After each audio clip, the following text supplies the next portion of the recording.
I'm a realtor in town, and that I understand there's going to be some regulations coming up that are going to force people who use cell phones, for example, to use Bluetooth or hands-free technology. So at the back of my mind, since this first legislation was first becoming public, and it was being debated, I knew that eventually I'm going to have to get into that world.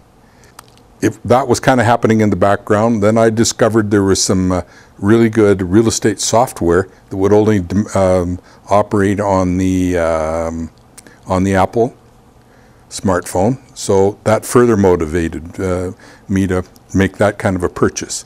So, and then the third thing is that given my age and my gray hair, along with that, we start to lose certain things, one of which, in my case, is my hearing. And I saw an ad in the local paper for a company here in town called Apex, and they offered a free trial. And coincidentally, the week prior to, I'd just purchased the my Apple 4 smartphone. And in the course of my discussion with the hearing technology person at Brenda's her name, at Apex, I said I had this. And she said, "Oh, great. This is how the two devices can work together."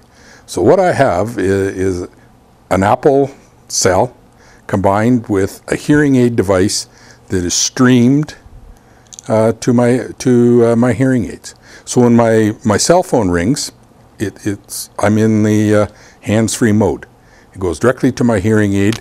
This is the streaming device. One of the interesting things, and I'm just waiting for one more piece of little hardware or something that I attach to my television, I can have the sound directed through my streaming device into my hearing aids. For example, my wife's an artist and she likes peace and quiet.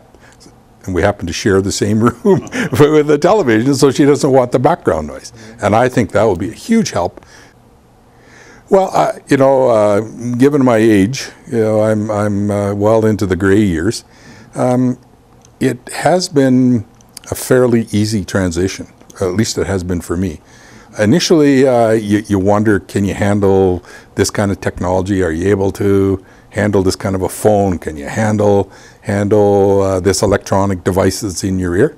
And after, I think, the first 2 or 3 days, I became very comfortable with it. I began to understand the power of joining the two technologies, the cell combining with the hearing device. And it's just been marvelous for me. It's just